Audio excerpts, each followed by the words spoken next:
తమ వ్యాపార అవసరాల కొరకు రియల్ ఎస్టేట్ వెంచర్ల వద్ద ఆలయాలు నిర్మిస్తున్న వారిపై టీటీడీ బాధ్యత తీసుకోవాలని భావించడం అన్యాయమని, ఈ వైఖరిని రాష్ట్ర ప్రభుత్వం తక్షణం ఉపసంహరించుకోవాలని సిఐటియు జిల్లా ప్రధాన కార్యదర్శి కందరపు మురళి ఓ ప్రకటనలో డిమాండ్ చేశారు. బాధ్యత తీసుకోవాలని చెప్పి స్వయంగా రాష్ట్ర ముఖ్యమంత్రి చంద్రబాబు నాయుడు గారు ఆదేశించడం ఏమాత్రం సమంజసమైనటువంటిది కాదు.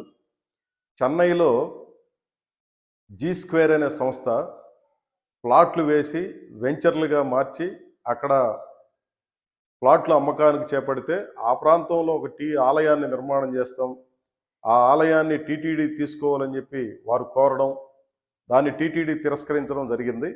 కానీ నిన్న జరిగినటువంటి సమావేశంలో అమరావతిలో రాష్ట్ర ముఖ్యమంత్రి స్వయంగా కోట్ల రూపాయలు ఖర్చు పెట్టి ఆలయాల నిర్మాణం చేసి మనకిస్తే తీసుకోవడంలో మీకేం అభ్యంతరం అని చెప్పి టీటీడీ వాళ్ళను అనడం సమంజసమైనటువంటిది కాదు.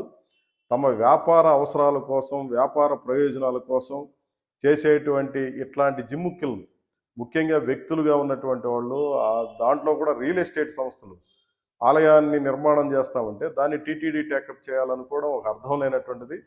ఇప్పటికే దేశంలో అనేక చోట్ల ఆలయాలు నిర్మాణం చేసి వాటిని మెయింటెనెన్స్ ఎట్లా అన్నటువంటి సంశయంలో, సందిగ్ధంలో లేదా రకరకాల సమస్యలతో ఉన్నటువంటి టీటీడీ ఇప్పుడు ప్రైవేటు వ్యక్తులు, ఆఖరికి రియల్ ఎస్టేట్ వ్యాపారులు కూడా మేము ఆలయాల నిర్మాణం చేస్తాము, టీటీడీ టేకప్ చేయాలని చెప్పడం సమంజసమైనటువంటిది కాదు. గతంలో, ప్రస్తుతము అనేక ప్రభుత్వాలు విచ్చలవిడిగా ఉమ్మడి రాష్ట్రంలోనూ ఇతర ప్రాంతాల్లో దేశమంతా కూడా చాలా చోట్ల కళ్యాణ మండపాలను నిర్మాణం చేసింది. వందల వేల కోట్ల రూపాయల డబ్బులు దేశవ్యాప్తంగా ఈ రకంగా ఖర్చు చేశారు. ఆఖరికి ఆ కళ్యాణ మండపాల దగ్గర ఒక మనిషిని పెట్టి నిర్వహణ చేయడానికి కూడా వీల్లేని పరిస్థితి ఈరోజు వచ్చేసింది. ఆ నిర్వహణే ఒక తలకు మించిన భారంగా మారిపోయింది.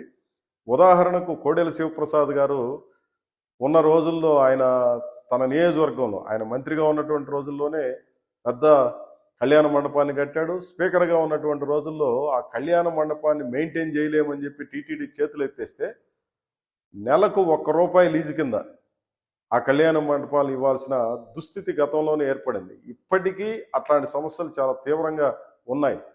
ఉన్నటువంటి వాళ్లే సరిపోక ఇబ్బంది పడుతున్నటువంటి నేపథ్యంలో ఇట్లాంటివన్నీ కూడా నెత్తినేసుకోవడం ఏ రకంగానూ సమంజసం కాదు. ఈ సమావేశంలో కాంట్రాక్ట్ కార్మికులు, రెగ్యులర్ అవుట్సోర్సింగ్లో పనిచేస్తున్నటువంటి కార్మికుల గురించి కూడా చర్చించారు. 20,000 మంది ఉన్నారు మొత్తం, పర్మనెంట్ కానీ కాంట్రాక్ట్ కానీ చెప్పి అధికారులు కూడా చెప్పారు. అవుట్సోర్సింగ్ కార్మికులు చాలామంది కోర్టుల్లో అనేక ఆదేశాలు తెచ్చుకున్నారు రెగ్యులరైజ్ చేయమని.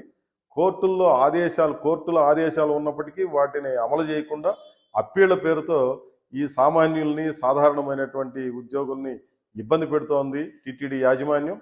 రాష్ట్ర ప్రభుత్వం తరఫున జరిగినటువంటి సమీక్షలో ఈ విషయాలు చర్చించి ఉండాల్సింది. ఇది చర్చించకపోవడం సమంజసమైనటువంటిది కాదు.